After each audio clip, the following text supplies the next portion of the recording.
residence in their minds in the Holy Land of Vrindavan. So please, Madhavananda Prabhu, carry on. Hey, Prashanta, I'd like to just do a real 1 second sound check. I have fancy stuff we have in our ashram here, but I've got two choices. You're listening to me now, and let me try this mic.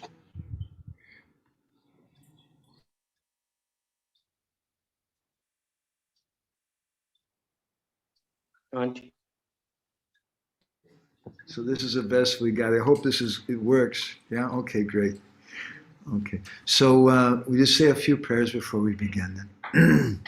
Narayanam namaskrityam naram shaiva narotamam devim saraswatyam vyasam tato jayamudhirayat vedi ramayanesh purane padate tata adavante chamadye chahari sarvatra giyate mukam karoti vachalam pangum langayate girim yat Kripa tamaham vande shigurum dinataranam paramananda madhavam. Om namo bhagavate vasudevaya. Om namo bhagavate vasudevaya. Om namo bhagavate vasudevaya. Om namo bhagavate vasudevaya. Om namo bhagavate vasudevaya. Om namo bhagavate vasudevaya. So I want to welcome everybody here today. So nice. I'm really grateful to Prashanta, Mataji, and all the devotees of VIHE for sponsoring these programs. This is a Vrindavan experience. But the Vrindavan experience is not just a VIHE program. The Vrindavan experience is a program for ISKCON. We want to share the Vrindavan experience with everyone. And the Vrindavan experience is a movement of Sri Chaitanya Mahaprabhu. So today I'd like to speak a little something about who can enter into that Vrindavan experience. And maybe there's some people who seem like they're in Vrindavan, but they're not in Vrindavan. Maybe some of those persons may be me. So my Guru Maharaj sometimes would comment that Kamsa and Putana, they're Brijbasis. They're living in Braj. Kamsa was born in Mathura, and Putana was born in a small village in Braj, not so far from there. But they're not Brijbasis. So the question really comes, who is a Brijbasi? And we want to have this Vrindavan experience, but we go to Vrindavan, as I was mentioning in our last session.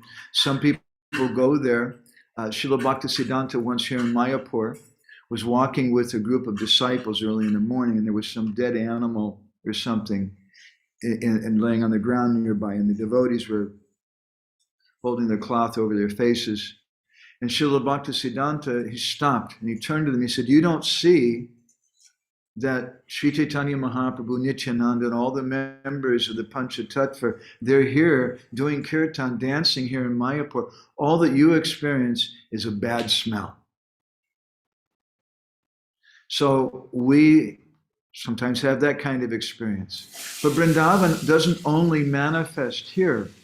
Vrindavan is in the heart of a devotee. And this was Srila Prabhupada's desire to bring Vrindavan all over the world. And this is this program, which the VIHE devotees are organizing. We want to help the devotees to bring Vrindavan in their hearts. So as we mentioned in our last session, Srila Prabhupada sometimes said that you don't see Vrindavan with your eyes, you see Vrindavan with your ears. So I'd like to take you on a little journey today to Vrindavan. We're here in Mayapur, which is Gupta Vrindavan. We'd like to go to a place known as Keshi Ghat. And we'd like to hear something about Keshi, both the pastime, but also the philosophy and understanding behind it. Because then it becomes relevant for us. If it's just a story, just like the first time that I came in contact with Srila Prabhupada's books was about 1971 and 1972. In America, I was 11 or 12 years old, and we used to play sometimes in an old abandoned house. And in that house, some hippies or someone had been staying there, and they'd put pictures from the Krishna book all over the walls. At that time in my life, I was very interested in spiritual things and mythology, and I knew about Greek mythology and Roman mythology and Norse mythology, and I'd read different spiritual books, the Bible and the Quran and different things, but I'd never seen anything like this, these pictures, and who is this blue boy, and who are all these girls, and what's with all the cows, and I could understand it's something spiritual, but I couldn't relate to it. So we need to hear. It's not just that we try to see with these eyes. We need to hear, and we need to hear in a proper way with the heart. So I'd like to read you something from Krishna book. Srila Prabhupada describes this pastime in a short way. Let me just read to you. He says, after being instructed by Kamsa, the demon Keshi assumed the form of a terrible horse. He entered the area of Vrindavan, his great mane flying and his hooves digging up the earth. He began to whinny and terrify the whole world. Krishna saw that the demon was terrifying all the residents of Vrindavan with his whinnying and his tail wheeling in the sky like a big cloud. Krishna could understand that the horse was challenging him to a fight. The Lord accepted his challenge and stood before the Keshi demon. As he called him to fight, the horse began to proceed toward Krishna, making a horrible sound like a roaring lion. He rushed toward the Lord with great speed and tried to trample him with his legs, which were strong, forceful, and as hard as stone. Krishna, however, immediately caught hold of his legs and thus baffled him. Krishna was somewhat angry, and thus he began to whirl the horse around. After a few rounds, he threw him 100 yards away, just as Garuda throws a big snake. Thrown by Krishna, the horse immediately passed out, but after a little while, he regained consciousness and with great anger and force, rushed toward Krishna again, this time with his mouth open. As soon as Keshi reached him, Krishna pushed his left hand within the horse's mouth. The horse felt great pain because the hand of Krishna felt to him like a hot iron rod. Immediately his teeth fell out. Krishna's hand within the mouth of the horse at once began to inflate, and Keshi's throat choked up. As the great horse began to suffocate, perspiration appeared on his body, and he began to throw his legs hither and thither. As his last breath came, his eyeballs bulged in his sockets, and he passed stool and urine simultaneously. Thus the vital force of his life expired. When the horse was dead, his mouth became loose, and Krishna could extract his hand without difficulty. He did not feel any surprise that the Keshi demon was killed so easily, but the demigods were amazed, and out of their great appreciation, they offered Krishna greetings by showering flowers. So we also want to welcome Vrindavan Mataji. Thank you for coming today, dear friends. This was Srila Prabhupada's description of the story of Keshi from Krishna book. It's something we're speaking about today. And we're going to look for a few different descriptions in different literatures. At this point, I'd like to look at Krishna Samhita. Bhaktivedanta Thakur, in the 5th chapter, text 23, he describes Gotat Katatma Hatastena Keshi Raja Madasara Mathura Krishnena Kamsavirina. When Krishna, the enemy of Kamsa, decided to go to Mathura, the horse demon Keshi, who personifies the vanity of ambition, was killed. So we want to hear this subject matter. We want to hear about the also for us because that's the Vrindavan experience. The Vrindavan experience doesn't just mean that we go to Keshi Ghat and we take pictures and here's this beautiful place and it's really nice in the sunrise, or we go to some particular van in Vrindavan and we take some pictures or something. But we see Vrindavan with our ears, and we want to hear about Vrindavan consciousness. Again, in Krishna Samhita, Bhaktivedanta Thakur describes it in the 8th chapter. Bhakti tejo samidyatu Swakarsha Ganavanaraha Kadachit Dushta Budya to Keshigunam Avanmanyate. For those of you who are Sanskrit scholars, I'm reading the translation. This is an extended translation. If you look in the Bengali book, Bhaktivinoda Thakur is given Sanskrit shlok, and then he's given an expanded translation. When they translated this, they took from the Bengali.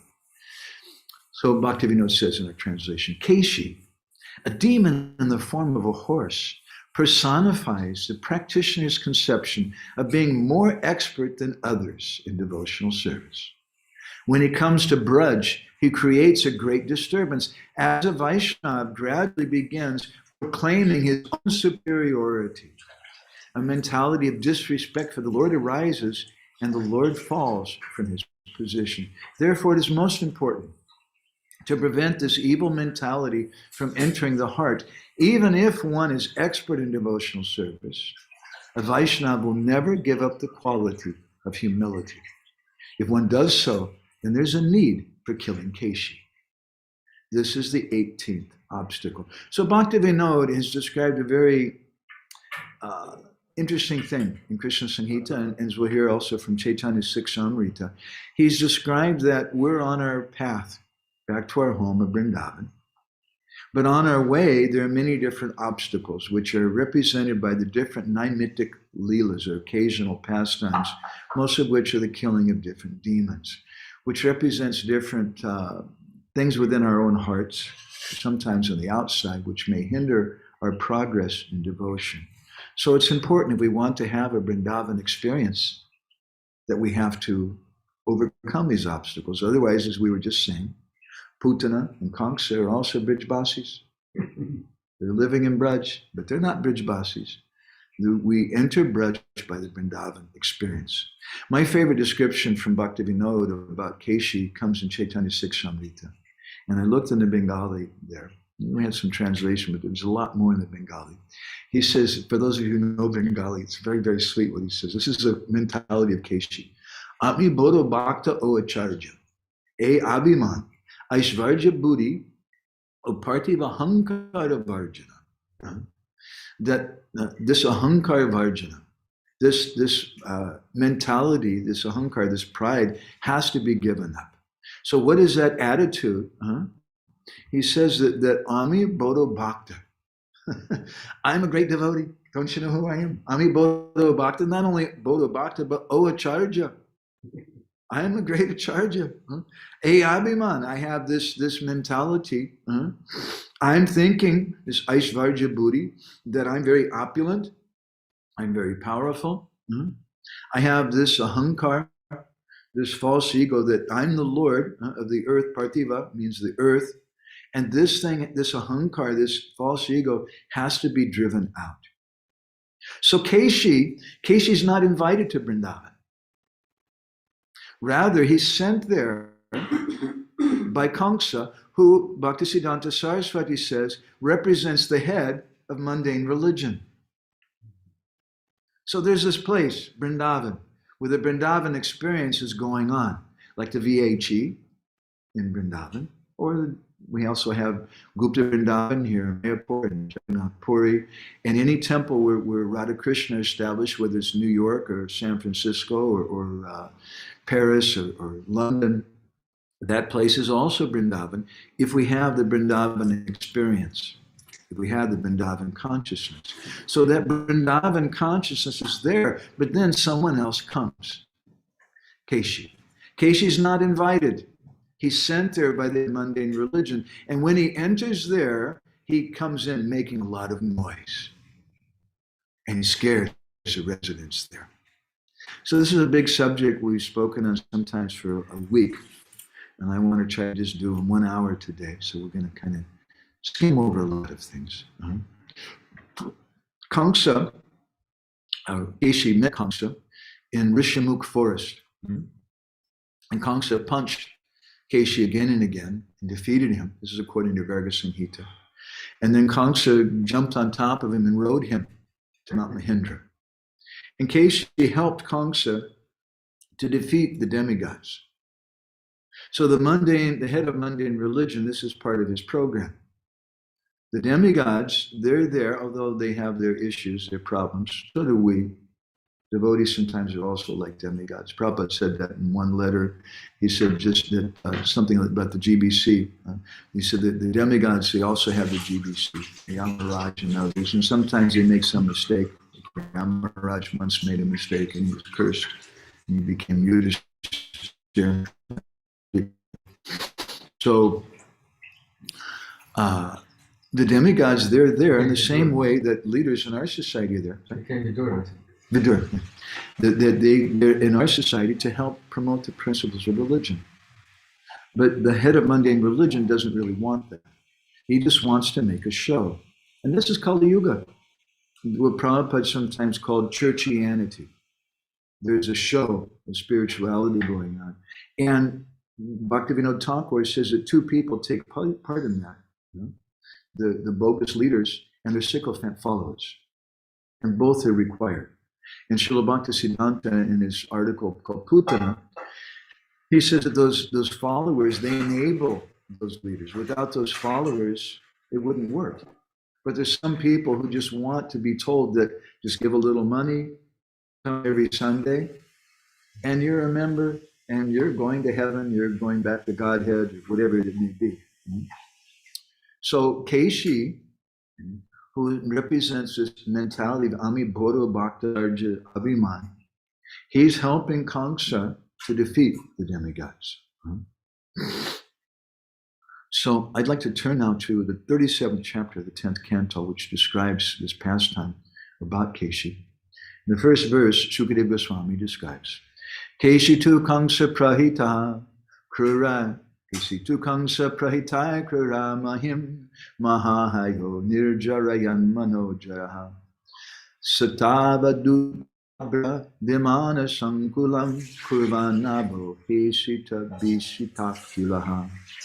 Shukadeva Goswami said that the demon Keshi sent by Kamsa appeared in blood, great horse, running with the speed of the mind. What does that mean? He's entering, running with the speed of the mind. So Vrindavan, or creating Vrindavan, means to create a Sangha. It doesn't just mean some physical place with some earth and some trees, but it's a consciousness. It's a consciousness of a group of people. And Keshi represents the uninvited guest who's coming and trying to advertise himself as a great devotee. And what is he? He enters with the speed of the mind. He's on a mental platform. And it's described here that Krurai Mahim, that he began to tear up the earth with his hooves. He began to destroy Vrindavan. He's just coming in with the speed of the mind.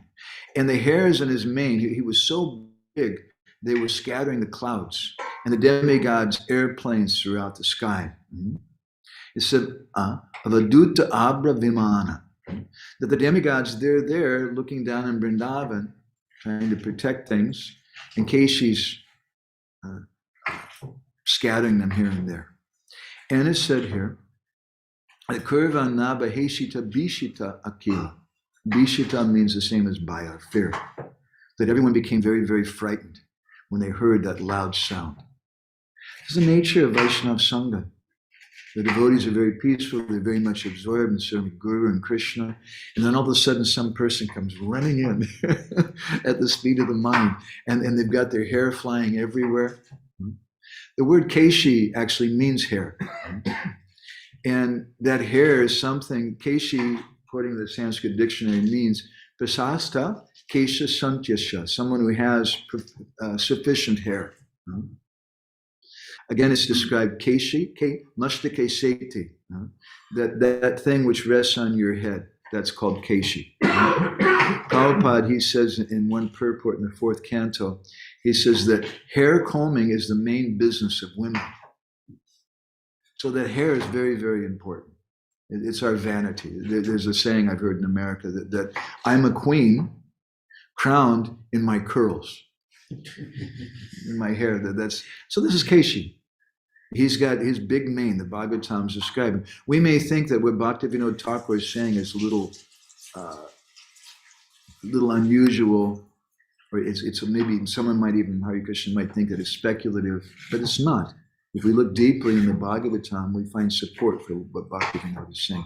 So the next verse it describes, Tantra Shayantam Bhagavan Swagokulam Tadeshi Taivala Vigurnitam Buddham Atmanamajo Mrigayantam Agranir Upavayatsa Vinadan Mrigendravat.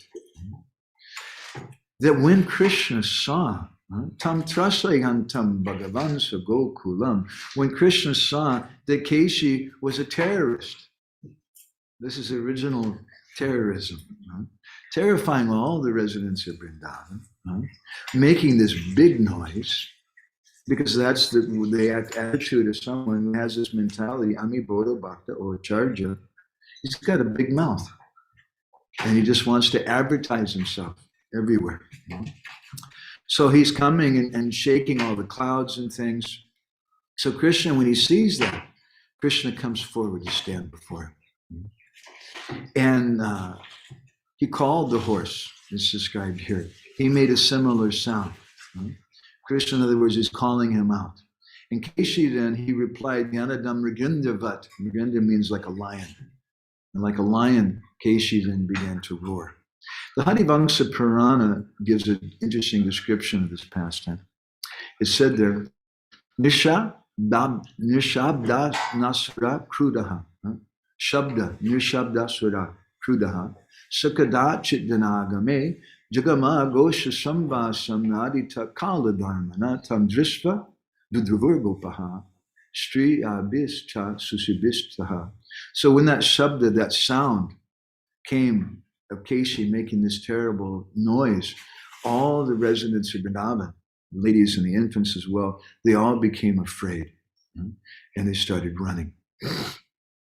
And the Harivamsa Purana describes that when Keshi went to attack Krishna, Krishna, he responded, and Krishna attacked him. And those cowherd boys, they became frightened then. The cowherd people, that they thought, oh, because they're seeing Krishna as an ordinary person. This is also the Vrindavan experience. And it's an extraordinary experience, because in temples, church, and mosques all around the world, everyone worships God as a supreme creator, the supreme controller, the supreme destroyer.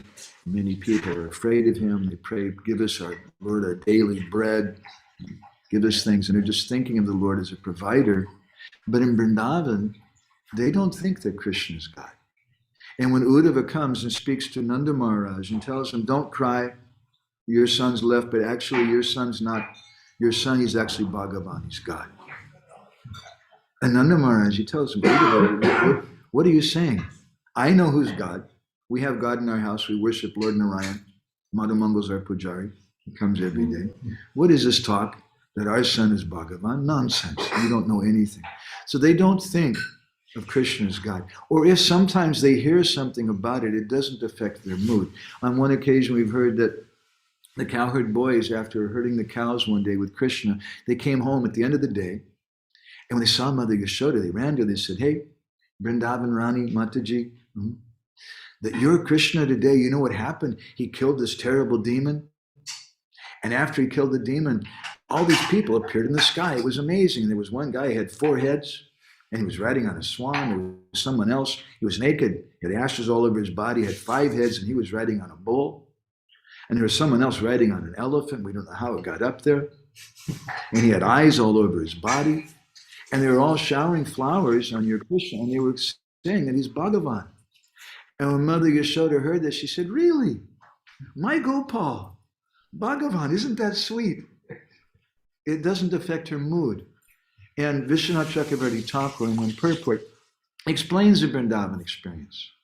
That it's just like in the small villages here in the Mayapur area also, we see that when the gwalas, or the milkmen, they're bringing milk to the homes, they put it in big pots and they put straw on top of the milk to keep the milk from coming out as they're going on the bicycle or motorbike. So then when they give that milk to the customer, they take the straw off the top, but little bits of straw end up getting mixed in with the milk. And so when you boil the milk, sometimes the little pieces of straw come to the top. and you can see it, and sometimes you can't see it. And Vishwanath Chakravarti Thakur says this is the Vrindavan experience. That sometimes they're conscious that Krishna is God. The straw comes to the top, the milk. And other times they're not conscious of it. But even if they are conscious of it, like Mother Yashoda, it doesn't make their love weak. As in Chaitanya Charitamrita, Krishnadas Kaviraj Goswami says that Aishvarja Priti Sankuchita, that the nature of Aishvarja, awe and reverence, is that Priti Sankuchita, it makes love shrink. So when the Brijbasis saw Keshi attacking Krishna, they became very, very disturbed, and they said, hey, Krishna, don't go near that terrible horse. You're just a child, and this is a terrible, very formidable demon. You know, no one can conquer him. They told Krishna, Esha Kamsa Sahaja Pranas Tata Bahishchara, that this is Kamsa's pran. Keshi, they said in Harivamsa Purana, the Brijbasis told Krishna that Keshi is Kamsa's life heir in an external form. Bahishchara, Bahir means external. In this form, Keshi's come. And he's the king of all horses. He's terrible. You can't defeat him. So the devotees in Braj, they're not afraid for themselves. Elsewhere in Ananda Vrindavan Champu, Kavi Karnapur, he describes the time of the forest fire. That the Brijbasis, they began praying to Krishna for protection, but they said, actually, we're not worried about anything ourselves, but we're worried that people may criticize you. If you don't protect us from this forest fire, then people will say bad things about you, and we can't tolerate that. We're afraid of that. But otherwise, the Brijbasis, that's the Vrindavan experience. There's no fear there, but they are afraid for Krishna. They do fear for Krishna, and they fear for Krishna's movement. The Vishnu Purana also describes this pastime. Trahi trahiti govindaha shrudvatesham tatovachaha satayo jalad advana gambiram idam uktavan alam trasena gopalaha keshina kim bayatarai bhavadbir gopajatiyar viryaryam viloyupyate kim anilan alopa sarina hasita topakarina daiteya balavahina vagata dushtavajina. When Krishna heard that description, how the Brijbasis were afraid for him, and the Brijbasis were calling out, Trahi, Trahiti Govinda, save us, Govinda. Then Krishna spoke in a way, Advana Gambiram Idam Utatvan. He spoke, his voice was like Gambira. It was very, very deep, like deep clouds. And Krishna told him, Alam Chasena Gopala, why are you afraid, my dear Brijbasis? Why are you afraid of Keshi? Because of Keshi, it says, Bhavadi Bir, Gopajiti, Yar Viryayam Vilokte, as you have Virya, your courage disappeared because of him.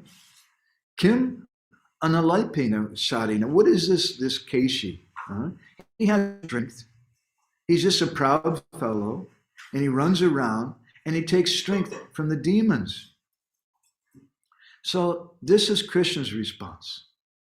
When this happens to us, and don't think if it happens to us, rather you should say when it happens to us. We want to create a Vaishnava Sangha. We want to create a Vrindavan experience. But then all of a sudden someone comes in the door uninvited. And they're making a big noise. I'm a big devotee. Ami Bodho Bhakta, O Acharya Abhiman. This is Keshi. And then the devotees become afraid. Oh God, he's going to spoil everything. We had such a sweet, nice Sangha. We were doing such nice kirtan, such nice Krishna Katha. There was no politics. There was no big ego or anything. And now this fellow's come. Oh my. And they become afraid. They became afraid for Krishna and Krishna's movement. But Krishna, he speaks up in Purana. He says, don't worry about it. Everything is okay. Don't become afraid of Keshi. Keshi's just making a big, big noise, and everything will be all right. So this is the conviction of the devotees. Shraddha Sabdi Vishvas Kahi Sudhira Nishchay Krishna Bhakti Koila Saiva Karma Krita Hoy. That I'll solve all the problems through Bhakti. I'll solve the COVID problem through Bhakti. I'll solve the visa problem through Bhakti. I'll solve whatever problems may be there will be solved through Bhakti. And the devotee, he has this conviction, Vishvaskaya, very strong conviction. This is all that's required. It doesn't mean, as Srila Prabhupada famously told Giriraj Maharaj, Prabhupada asked Giriraj Maharaj, so how will things go on after I'm gone? And Giriraj Maharaj said, Prabhupada, if we chant japa sincerely, everything will be okay. And Prabhupada said, no, that's not enough. But you should also have proper management. Management is required.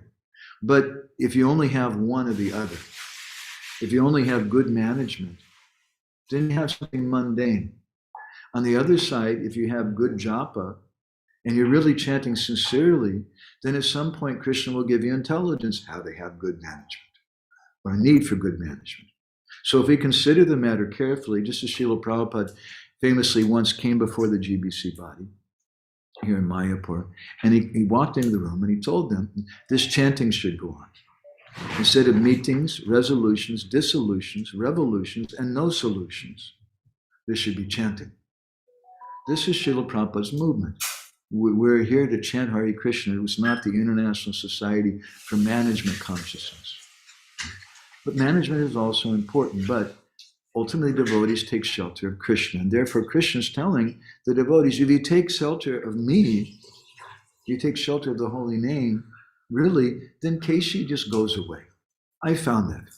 There's so many Keshi kinds of persons, but when Keshi comes, you just say, oh, it's so nice to see you. Would you like to sit down and chant japa with us? And Keshi says, well, I've got more important things to do. I have to think about controlling everything. I have to think about my prestige and my show and things. And Keshi goes away. And then your life is peaceful. So you just take shelter of the holy name. It's a secret to Nam Bhajan, which I've heard from several sadhus. You just give Keshi respect, and you just do your bhajan. And Keshi's not really interested in doing bhajan. Keshi will go away. So the Bhagavatam goes on to describe, Satam nisamya bimuko, Satam nisamya bimuko makinakam, Piban iva byadravavat atra amarshana, Jagana padyam aravinda lochanam, Durasadas chanda javoduratyaya. So when Krishna just stood before him, Krishna didn't do anything. Krishna just stood there. And that made Keshi furious. You don't do anything. You're not taking me seriously? And that's when Keshi became angry. You should be afraid, you should be running. Krishna just stood there. No big deal. So Keshi went running toward Krishna. And how did he go running toward him? It's described here in this verse. Makena kam. His mouth became like the sky. He opened his mouth very, very big. And he's running like that. That's Keshi. He's got a lot of hot air. He's got a big mouth. He likes to argue. He's very fond of debate, challenging people in different ways. But at that time, Aravinda Lochana, that lotus-eyed Lord, Durasada, who no one can approach, he's Duratyaya, he's unconquerable. He tried to strike Krishna with his feet. But Krishna just dodged Keshi's blow. And then he grabbed Keshi by the legs, whirled him around in the air, and threw him, as Prabhupada said, 100 bolins, just like Garuda might throw a snake. And Krishna just stood there. So then when Keshi got up, Keshi was really furious. And the 5th verse in this chapter describes it, Vyadaya Keshi. This is Vyadaya Keshi. This is it's a name for Keshi, and it's also a description of Keshi. He's Vyadaya. It means he has an open mouth. Vyadaya Keshi. He's got a big mouth. Repeatedly, the same point is made. And at that time, Bhujam Uttara. Bhujam means that his arm, Uttara means left. Krishna took his arm and stuck it in Keshi's mouth, and Smayam, Krishna smiled.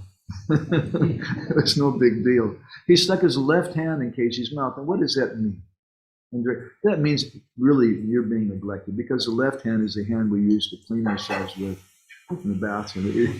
He's not even using his right hand. Krishna just uses his left hand in a very neglectful kind of way. Jiva Goswami and Laghu Vaishnava Toshin, he says that Keshi's open mouth represents his life air. In other words, that's all that Keshi's got. He's a big mouth. And Krishna just neglectfully sticks his left hand in Keshi's mouth. Vishwanath Chakravarti talk in Sarita Darshan, he says that Labdha Samgya means that Keshi stood up after he regained consciousness, he opened his mouth again and started charging. Krishna just laughed. And at that time, Vishwanath says that Krishna showed his left thumb. Yo, dude. Huh? And Krishna told him, he said, hey, you want to eat something? Here, eat this. And then Krishna stuck his hand in Keshi's mouth. Huh? Just like a snake, Vishwanath says, enters a hole to kill a mouse. Huh?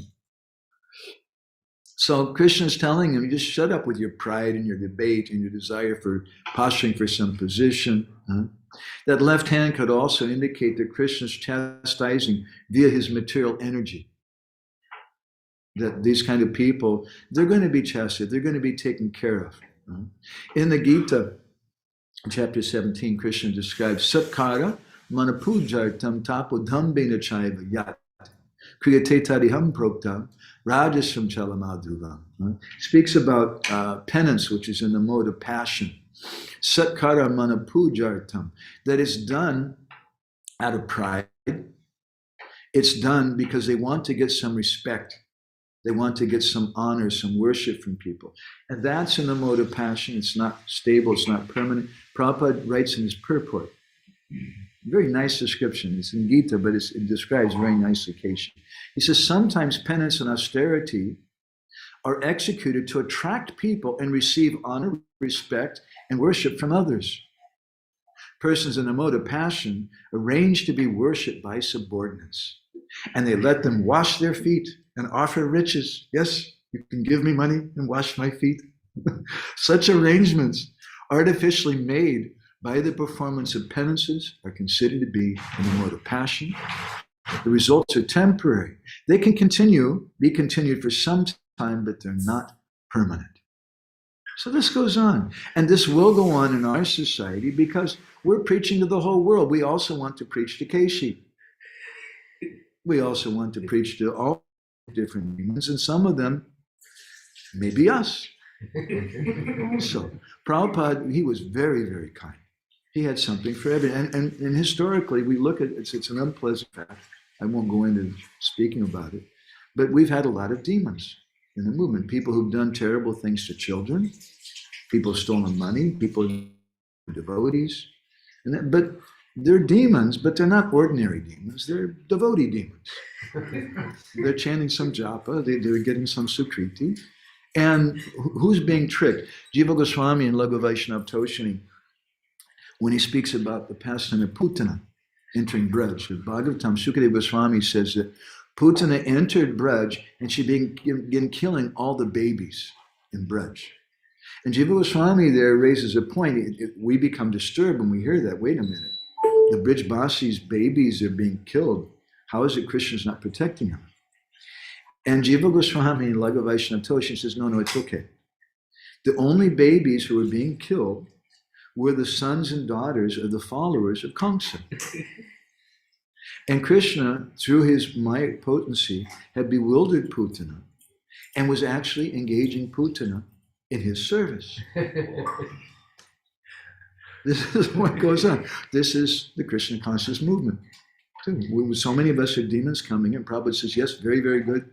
You come, and we'll give you a big position. You can do this, you can do that. And they think, I'm cheating Prabhupada. I'm taking money, I'm doing this thing or that thing. But actually, who's being cheated is us. We're being tricked. And Srila Prabhupada sometimes talked like that. He said that once the devotees in Kolkata had come to Prabhupada, they were just fed up. They said, these Indians, Prabhupada, they're cheating us all the time. And Prabhupada laughed and said, yes, I also cheated you. I tricked you. I told you just come, chant, dance, and be happy. Everything is very simple. And you didn't know about regulated principles or surrender or this or that. I also cheated you. So Prabhupada cheated, but that cheating is good. So in our movement also we have some Keshis, some demons. It's to be understood, don't be disturbed by it, because this is a movement for everyone. It's a movement for the whole world. The Bhagavatam describes at that time, Danta Nipeto. Danta means the teeth. Danta Nipeto, that Keshi's teeth fell out. As soon as Krishna's hand went inside of Keshi's mouth, then Keshi's teeth fell out. Krishna's arm felt to him, as the Bhagavatam says, Tapta Moya. It felt like a hot, red hot iron in Keshi's mouth. And at that time, Krishna's arms started expanding. And the Harivangsapurana describes this also. There it said, Dasanar Mula Nirmuktai. That his teeth came out by the mula, by the roots. So what again is Keshi's teeth? Keshi is someone who just makes a big noise. Ami Bodho Bhakta Avacharja Abhiman. I have this attitude. And he's trying to proclaim himself everywhere. But his teeth, those things that really grasp into us and make some noise, helping to make noise, they came out by the roots, by Krishna's touch. Vishnu Purana describes Sita Bravavaya Eva, that Keshi's teeth were just like thunderbolts. So this is the nature of Keshi, and it's described a few verses later that Landam Rishrijan, that what happened when Krishna stuck his fists in Keshi's mouth, his fist started expanding. When Krishna consciousness starts becoming more and more prominent, then Keshi becomes choked up. He can't say anything. This is a solution for Keshi. We just do more kirtan. We just have more Krishna katha, and we smile at him. Yeah, that's very, very good. You can just sit over there in the corner, like Haridas Thakur told the prostitute. That's fine. Yeah, I'll satisfy your desires. Just sit over there and listen while I finish my job. And she got purified. So also Keshi can become purified. It's not Vaishnav like to hate persons. There's no reason. And even in the Christian Bible, it says we should hate the sin and not the sinner. We shouldn't hate persons, especially if they're devotees. We should feel sorry. We should feel sorry for Keshi. So when Krishna's hand began to expand in Keshi's mouth, Keshi couldn't say anything anymore. And then what happened, his eyes became very big, and Landam Vrishrijan, his real substance came out. He passed stool. That's all that Keshi has. He just started passing stool. And he fell down on the ground dead. The Vishnu Purana describes Dvipade Prishtapucharda Shravana Kaikakshi Nasike Keshinasti Dila Bhute Shakaledve Vire Jituhu. The Dvida means two. The Keshi's body was split into two parts by Krishna's hand. There were 2 feet, there's half a back, half a tail, one eye, one ear, one nostril. When Krishna just cut him in two with his fist. Jiva Goswami in Krama Sandarbha gives some comments about the 9th verse. He says that Krishna's fist was like untreated indigestion. And just like untreated indigestion, it starts swelling, it causes these problems. So Keshi couldn't digest Krishna. So this is a purport again. Keshi, he's presenting himself like a big devotee, but in actuality, he can't digest Krishna. In the Garga Samhita, there's an interesting description about the previous birth of Keshi. It's described there, Shakrash Ancharo Ham Vai Kumudo Nama Madhava Tejasvi Rupavan Viro Jishnu's Chetar Brahmin Dadan. That when Keshi was killed, then this very effulgent personality came there. His name was Kumuda. And he spoke to Krishna. He said, Ham Vai Kumudo Nama Madhava, O Madhav Krishna, my name is Kumuda. And he said that I'm a servant of Indra. And he said, Tejasvi Rupavan, I'm very powerful, I'm very handsome. And what's my business? Chatra Brahman Dadan. I carry Indra's parasol, his umbrella. We'll come back to this. Interesting point. And he went on to explain to Krishna, Kumuda. Kumuda said that when Brittasura was killed, to become free from the sin of killing a Brahmin, Indra started doing some Ashwamedha Yajna. And part of that Ashwamedha Yajna, you set free a sacrificial horse. When I saw that sacrificial horse, I stole it. My job was to hold the umbrella over Indra's head. But I saw that sacrificial horse, and I wanted it. So I jumped on it, and I started riding around. And the Maruts, they caught me, the wind gods, and they bound me up with ropes, and they brought me back. And then Indra cursed me. And Indra told me that for 2 manvantaras, you're going to have the form of a horse. So let's look at this a little carefully. In other words, Kumuda actually is a devotee. He's a deva. The devas are devotees. They may be sakama bhaktas, devotees with material desires, which, hello, is also 99% of us, I think, maybe more than 99%. We also mix devotees with material desires. And his job is to assist the king of the demigods, Devaraj Indra. And what does he do? His service is to carry the parasol. That parasol, that umbrella, is the insignia of the king. So he's carrying that thing. It makes a show. That was Kumuda's program. And when Kumuda saw this horse, he wanted to ride on that for himself. So sometimes it happens like that also. Devotees come and they're doing some service, and they think that doing service means to make a big show about things. Many devotees, I've met that they equate preaching with making a show. And there's really not much of any question of private personal bhajan, but they want to advertise it. Even sometimes they talk about, I chanted 64 rounds yesterday. You should chant 64 rounds also. They tell people like that. And they advertise how much japa they're doing. They advertise it because this is Keshi, Ami Bodho Bhakta, Acharya Abhiman. I'm a great devotee. So if I do some kind of non-bhajan, then I want to advertise to everyone that I'm doing this thing. But then what happens when they get some opportunity to enjoy something from the society, some wealth, some position or something, just like Kumuda. He was serving Indra. He was a good servant of Indra, carrying the parasol and so, but as soon as he got some opportunity to take it for himself, I'm going to do that. His real desire came out.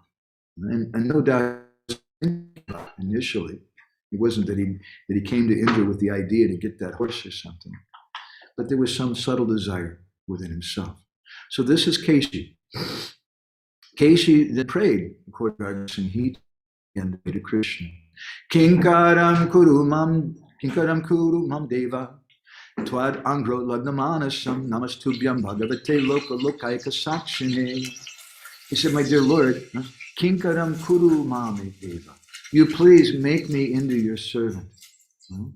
What do we pray to Srimati Radharani? Pasanja, thank you. There's a nice prayer that we recite also, very similar to Keshi's prayer here. Pasantya hamaho nityam paraparada dharmatak shamashama mari radha dehi me sadhidhan. That I'm a Pashandi. Pashandi means Keshi. Pashandi means an atheist. Pashandi is a bit of an involved word. Pashandi means an atheist, but it means someone who's posing as a devotee. It means someone who's making a show. And the prayer, Pashantyaham, I'm a Pashandi. How often? Pashantyaham aho nityam. I'm always a Pashandi. That's all that I am.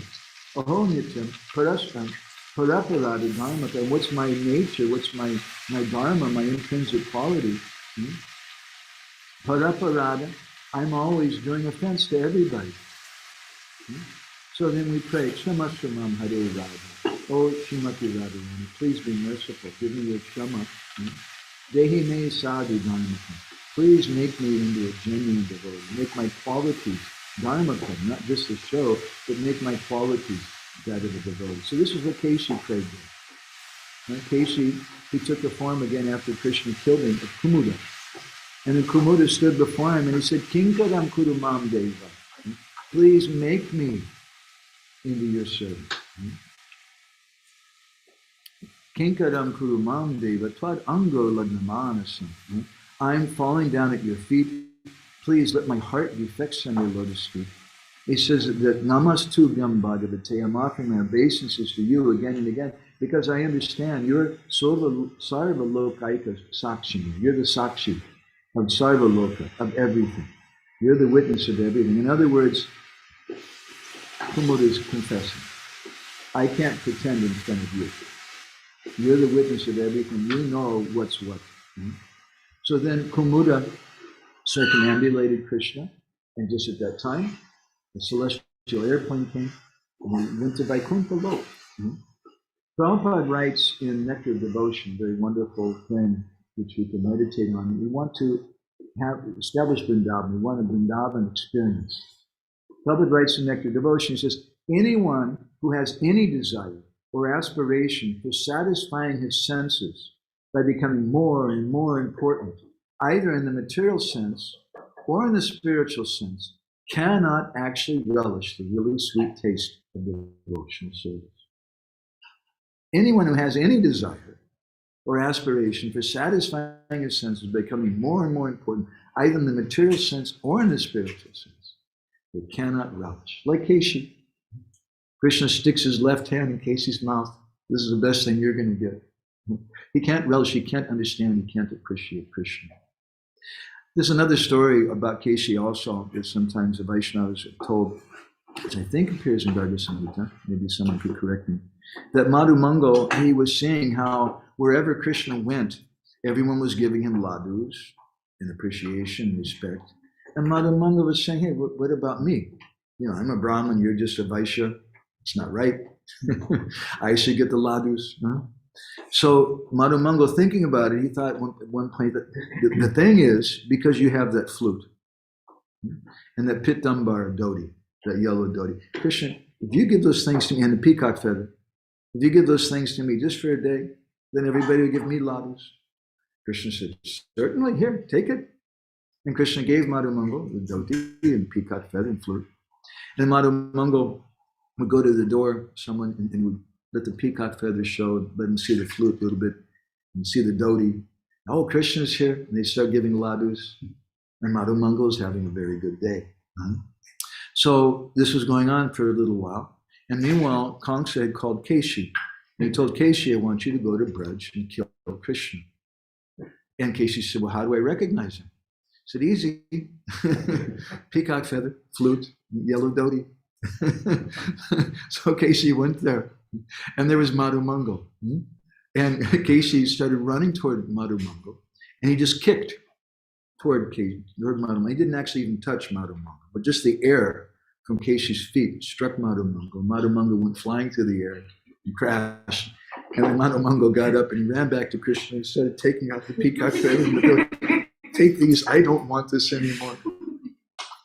So in a similar way, sometimes like children, when I was a little boy, sometimes we'd dress up like a policeman or an army man or this or that, and we'd make some game.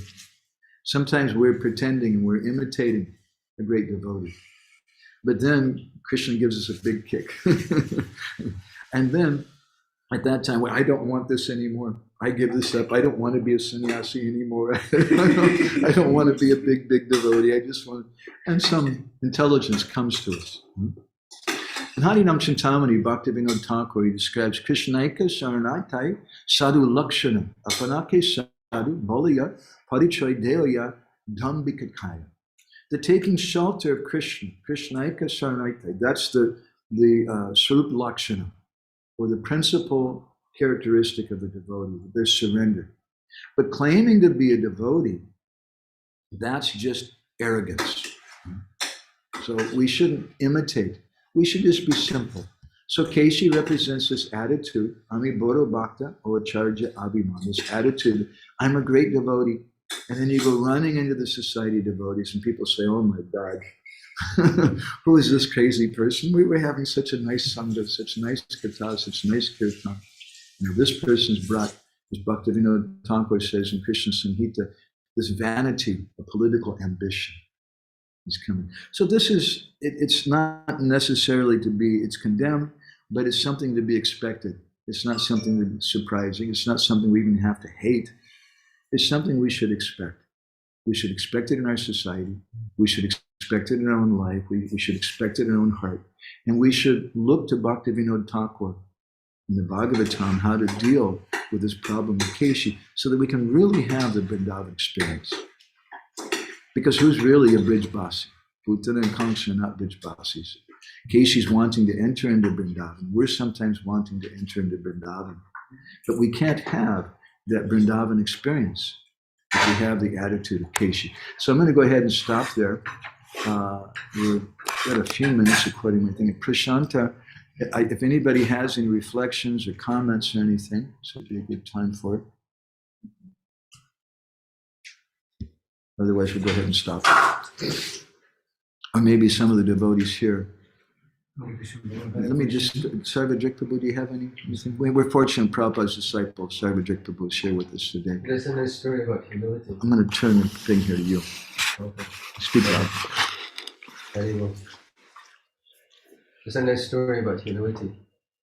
Srila Prabhupada was doing his business in Allahabad. You're doing His pharmacy business Pharmacy. in Allahabad. in Allahabad. So his beloved godbrother, Adi Keshava Prabhu, or Bihari Kapoor, would come in, and they'd laugh and they'd joke and like this. So one day he asked Prabhupada, "You have so many elixirs here, and pills, and gutikas, and powders, and do you have one that can give me Krishna Prema?" Prabhupada said, "No, but I know the formula. He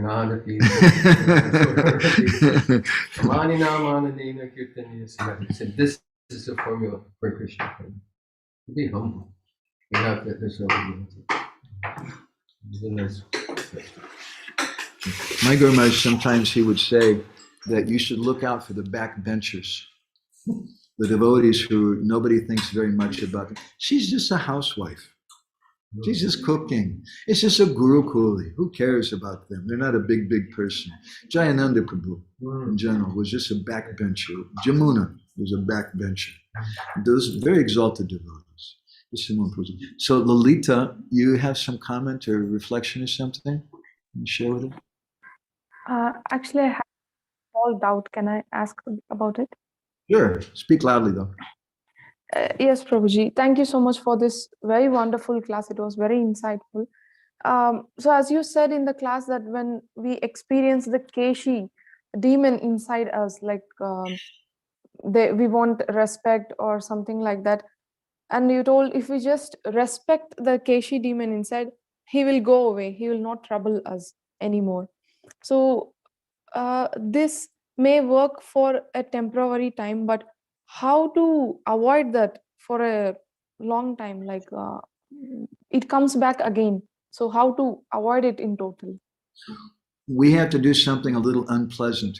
In the language of Srila Bhaktisiddhanta Saraswati, he says that the nature of the sadhu is that we speak out what's in our heart before him, we trust him. And then how does the sadhu respond? He takes a knife in the form of harsh words and he cuts. So if we associate with real sadhus and we have a proper respectful attitude toward them and we can accept their harsh words, their words are very harsh because it hurts.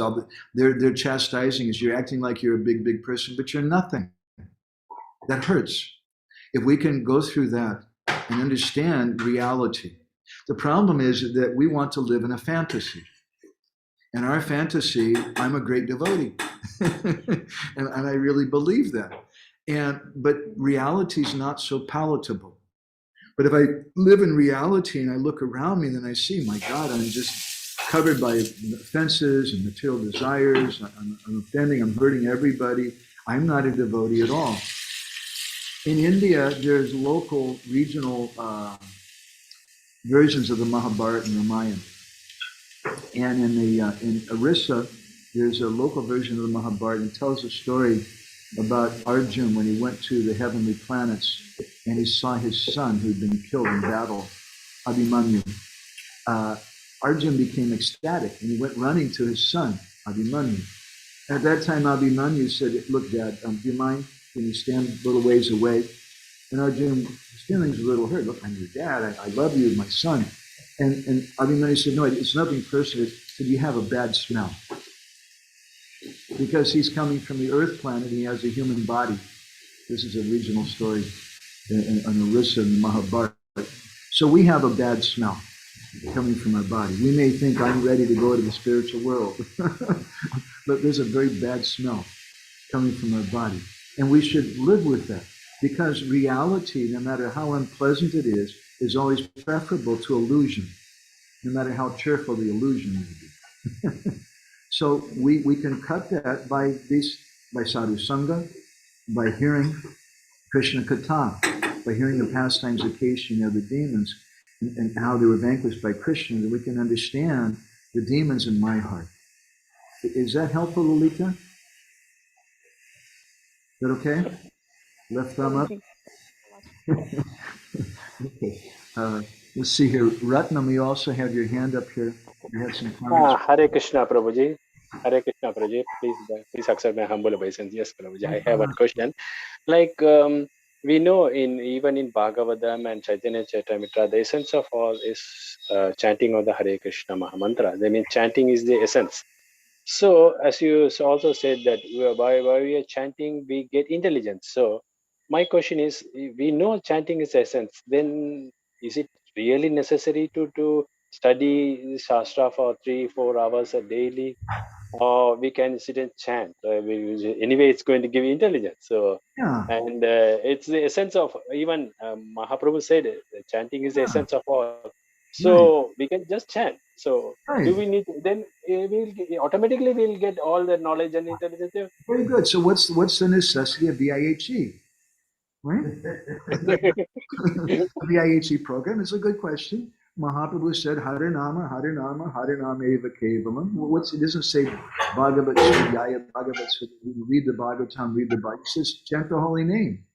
But who can chant the holy name? When you buy a car, when you get a new refrigerator, you get some thing, an information manual comes along with it to tell you how to run that thing.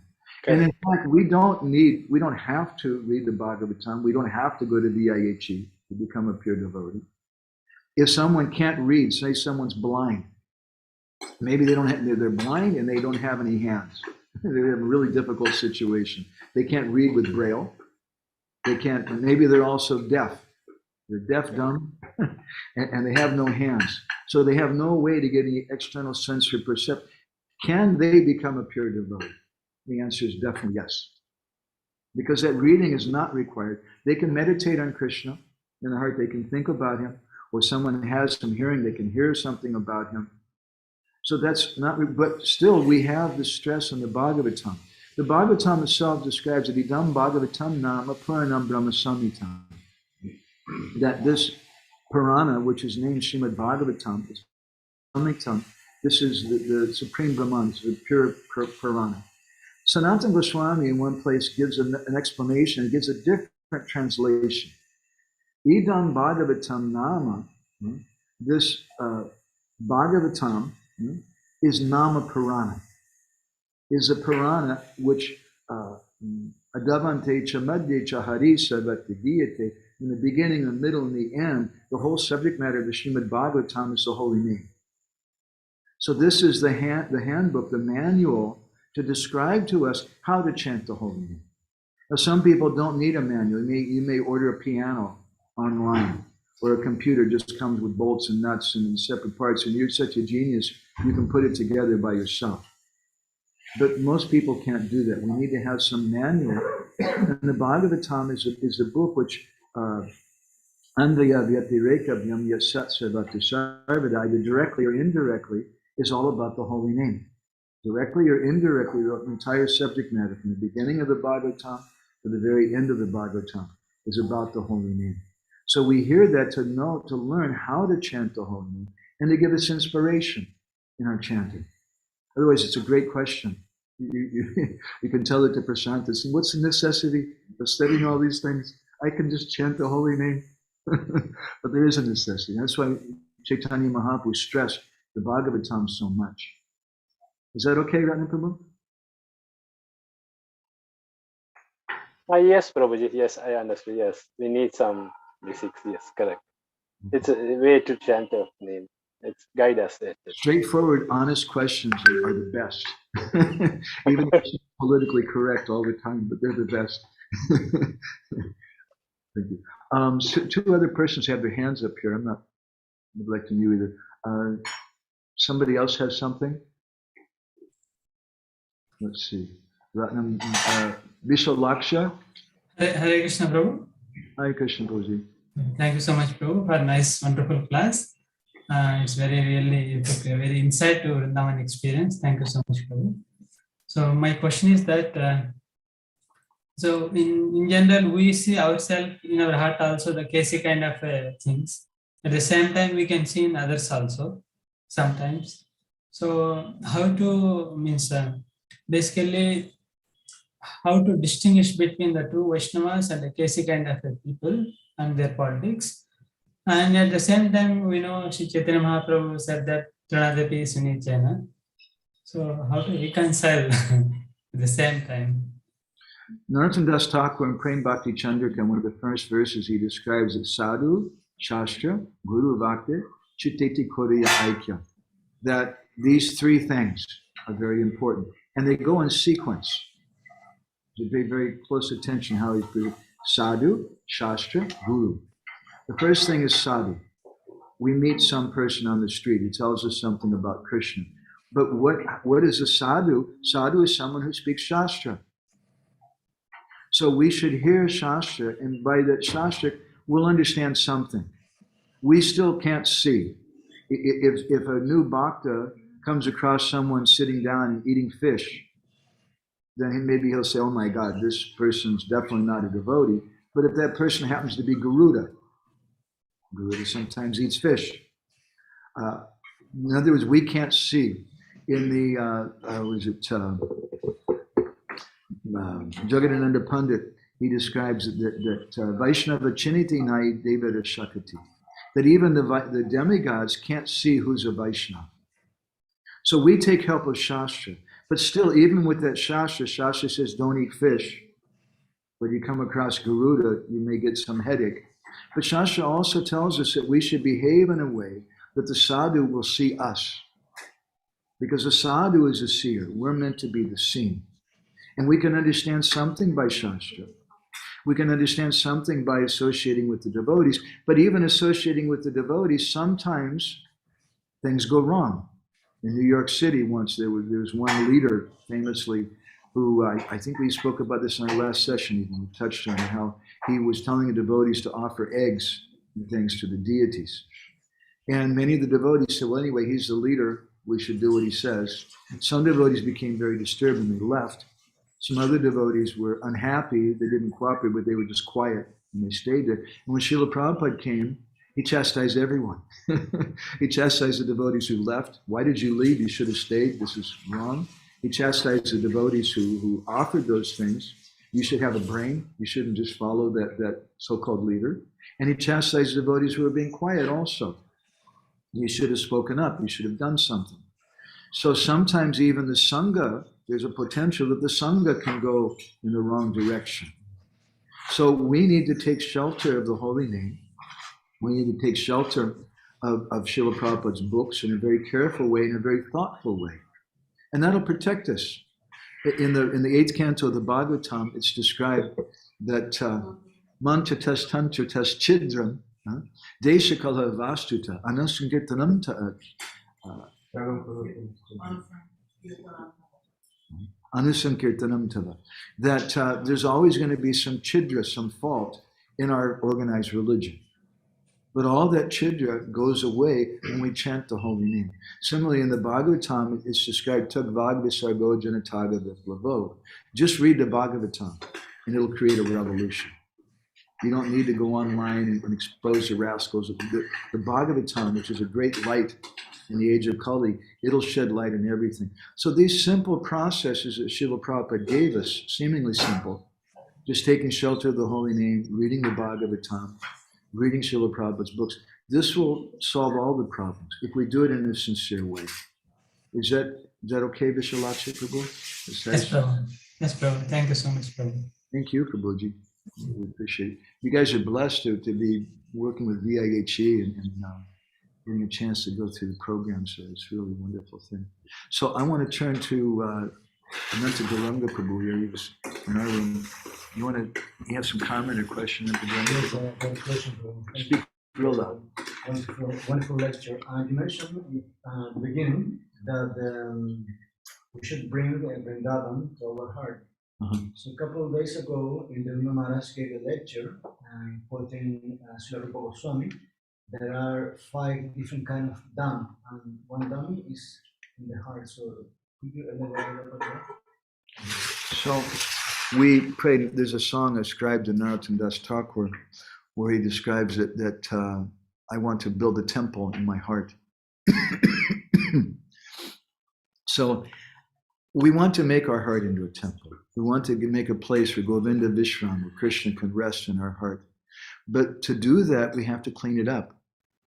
Just like when a guest comes to your home, if you hear that your Guru Maharaj is coming to your house, and you've got dirty clothes and socks and underwear spread all over the house and things, you want to clean up before he comes, especially if you want him to come and stay in your house. So we would like Krishna to come and stay in our hearts. We want to build temples. Srila Prabhupada stressed that. It's important. But my humble thought I'd like to place before everyone is, what is the value of making a building if we don't first make our heart into a temple? If we make our hearts into temples first, then we should make buildings, and it's very wonderful, and people come, they'll get something with substance. But if there's no temples in our hearts, and we just made a big, big building, and people come, and they'll just take pictures, and they'll be tourists, and we can do this, but it's not going to be something very deep. And the movement of Gauranga Mahaprabhu is something very, very deep. It means to move the heart. Is that okay?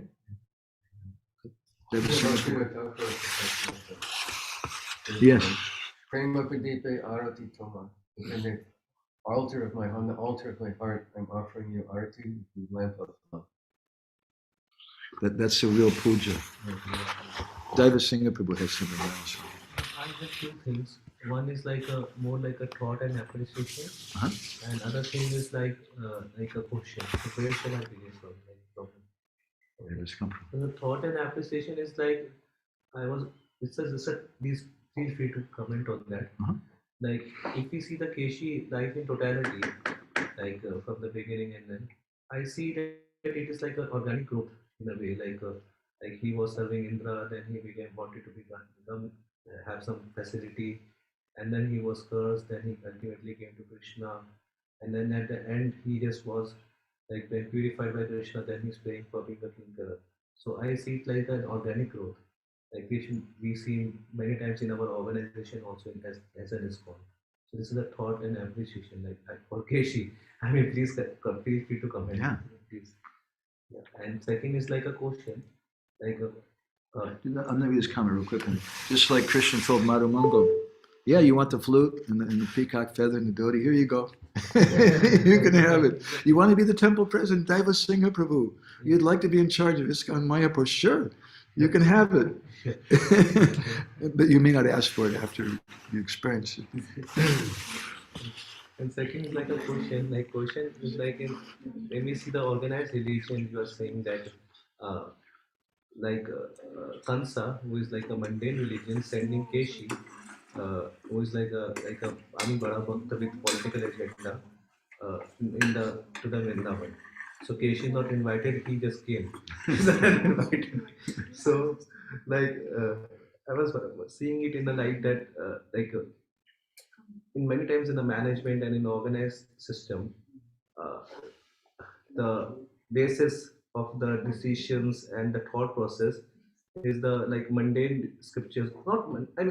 Scriptures only, but in a more they use Mahabharata and other things, and they practice all sorts of Sam, Dam, Dand, Ved in the management, which is being used in any organization, whether it's gone or outside. Wherever we go, we will find this. And this is how the material world runs.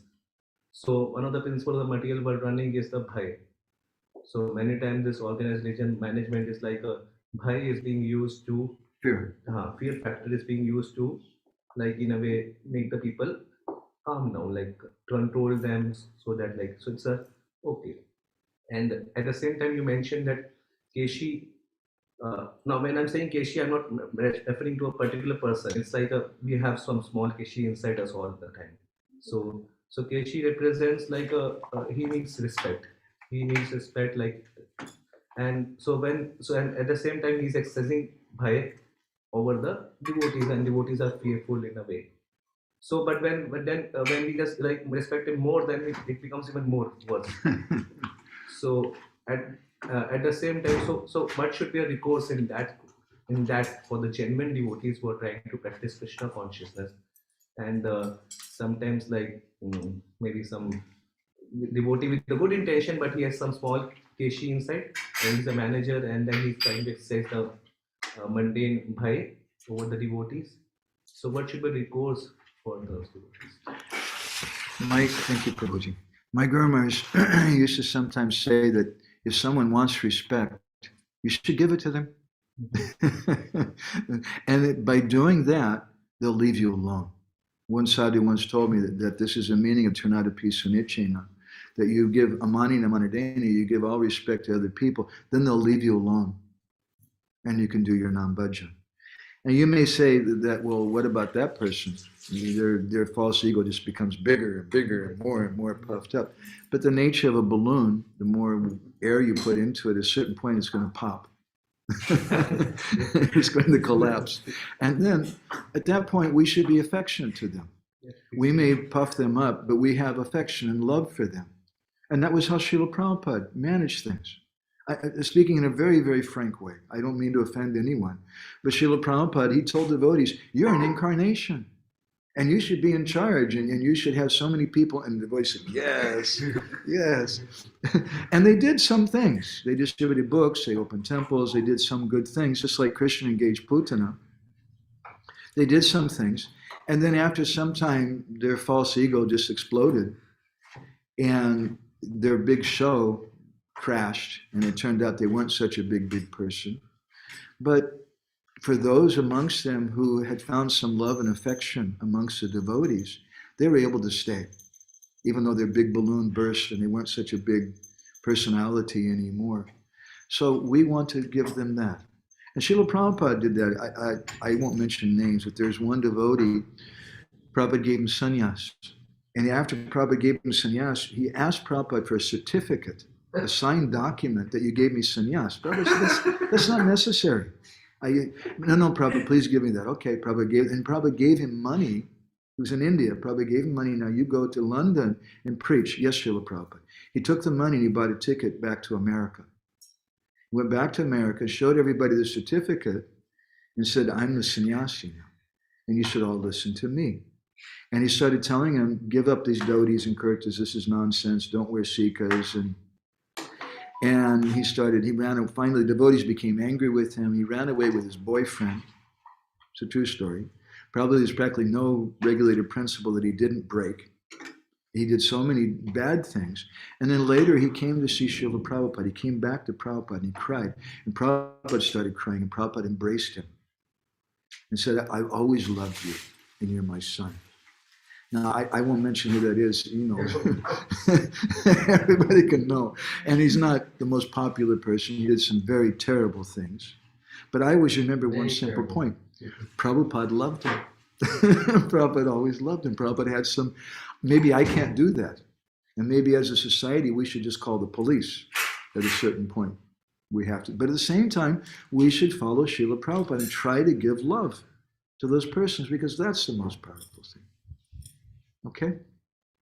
Prashanta, have I gone too long? I think it's pretty late. Are you still there? Okay. Is anybody there with VIHE? Ambika? So should we finish here? Is that okay? Hare Krishna, Prabhu. Yes, thank you very much for this very important class. It was very interesting, and I thank you for the whole VIHE, and we hope to hear your classes again soon. Okay, thank you, Ambika. I have one request from everybody at the end. First of all, one confession. I have a big mouth. like Keshi. And I'm just running into the society of devotees and I'm making all this noise. And it's like, hearing all this, you may think, wow, he's really got it, and this is, no, but I need the ashirvad, the blessings of all the devotees. Please chastise me, beat me like a horse, that I can give up this demonic attitude. Thank you, Ambika. Hare Krishna. I'll go ahead and read the blessings. Grantara Srimad Bhagavatam ki jai, Srila Prabhupada ki jai, Gaur Premanandi Hari Bol, Vanchakalpadurubhischa, Kripa Sindhu Vyacha Patitanam, Pavanebhyo Vaishnavebhyo